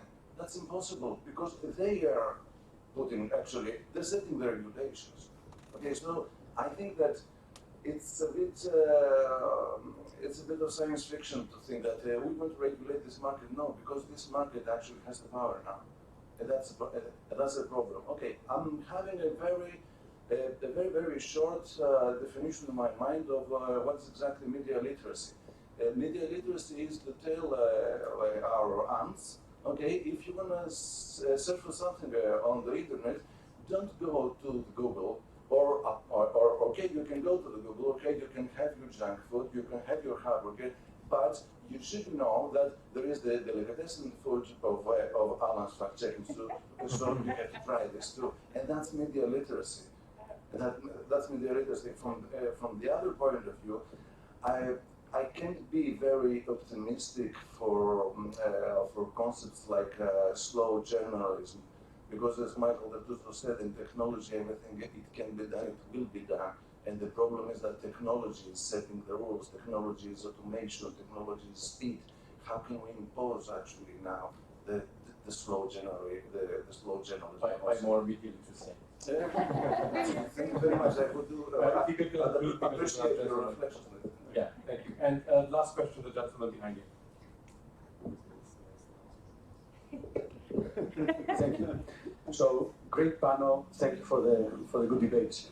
One of the things that I wanted to also put into perspective, we are focusing a lot on our world with populations on the internet with about 250 million in the US, while on the other side of the world, and especially in a globalized society that we're living in, there are about 750 million, which is 3 times more than the US users on the internet. We have India that is increasing with about 450 million, and there are lots of more eyeballs on that side. So,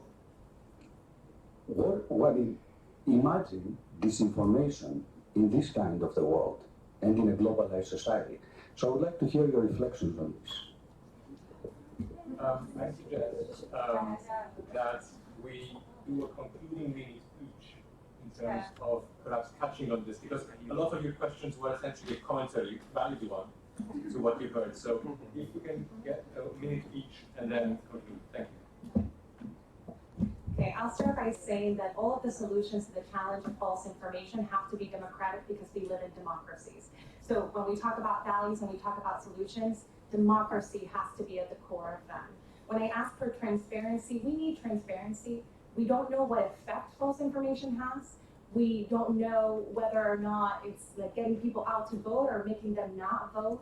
But the fact that there are foreign actors or malicious actors that are manipulating this is enough for me to say, I need to be, like, we need transparency. If it's a political ad, it needs to have a label. If it is an inauthentic account, it cannot have the same rights as I do.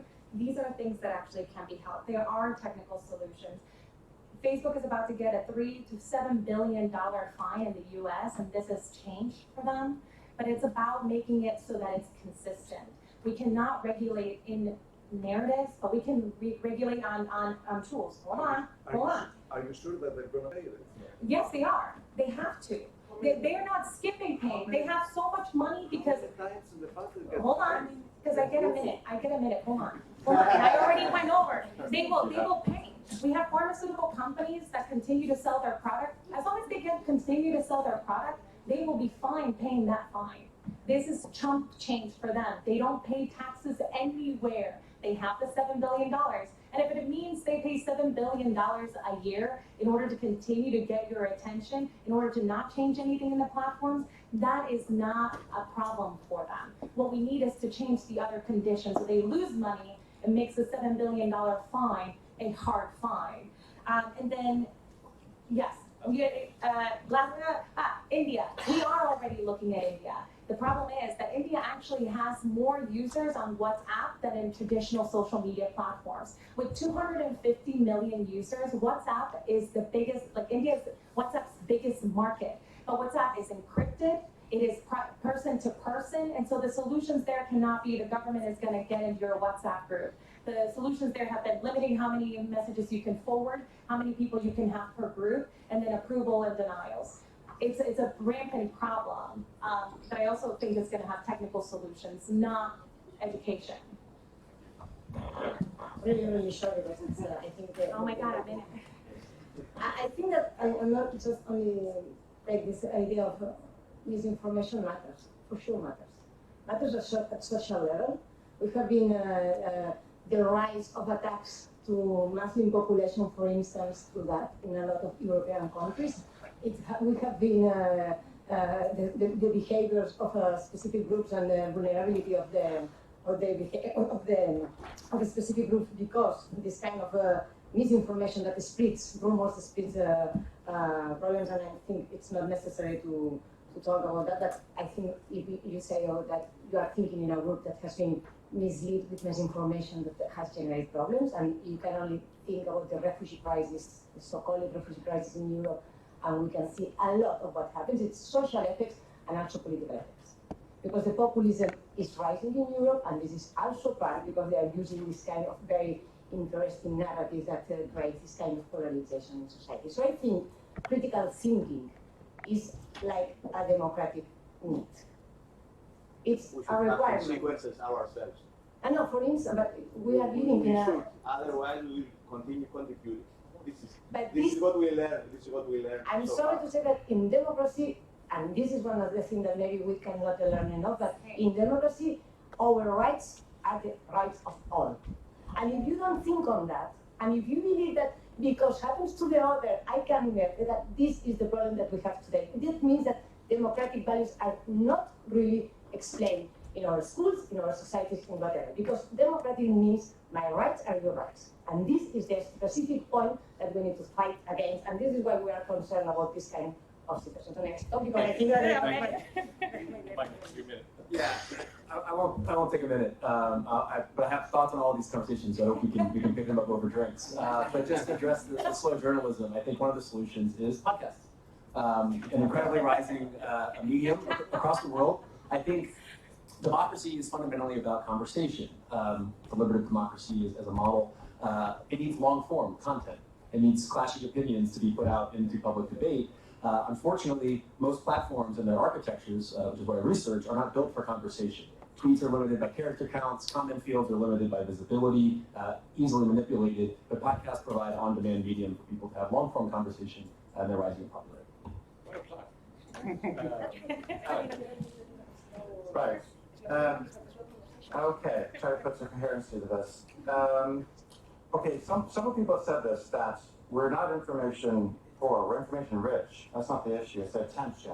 It's, you know, the issues with technology and grabbing our attention has been well explained here. I'm just underlining that's where we are. Where we are information rich, attention poor, because we only have a finite amount of attention and we have a seemingly unending amount of information. Consequences for our actions, this gets into public policy, and public policy is informed by facts as well as opinions, represent democracy, but in addition to your comment, Michael, about podcasts and conversations, absolutely.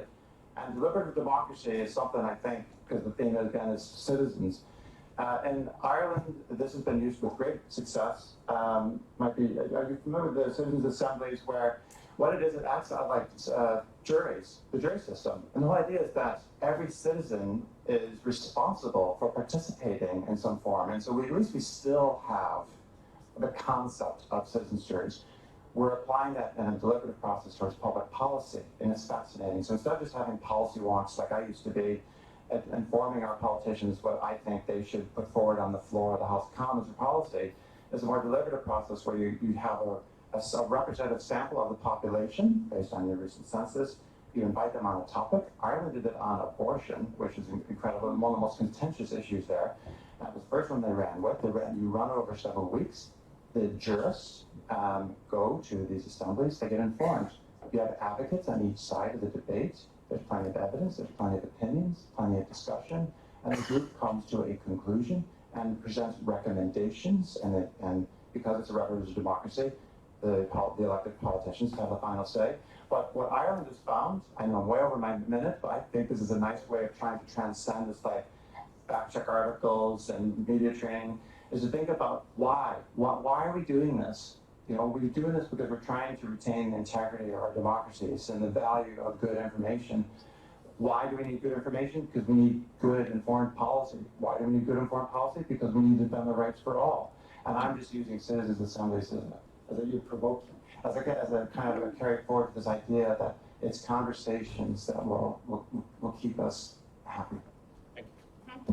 Okay, we're at the end. Just one thing, because there were a few food metaphors in this conversation, juicy burgers and things like that. There was a time when we didn't know what we were eating. Do you remember that we used to buy things that did not have additives and all the chemicals and all the things in the back? But we came to a point through global pressure, citizen pressure, consumer laws and all that, that now we can choose, we know. The same can be applied to all our media. Google can go through that. You can identify those which are giving you bad food, poison. There can be a solution in that direction. So it's a long way away, but it is possible, again, in the context of democracy. So thank you very much for your attention. Thank you.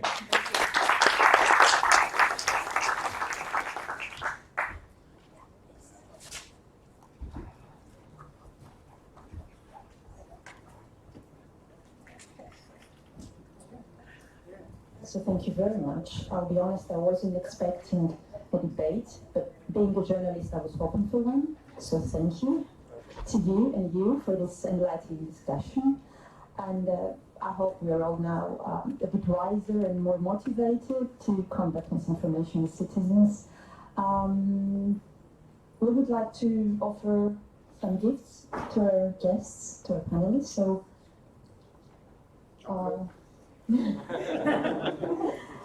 Allan, professor.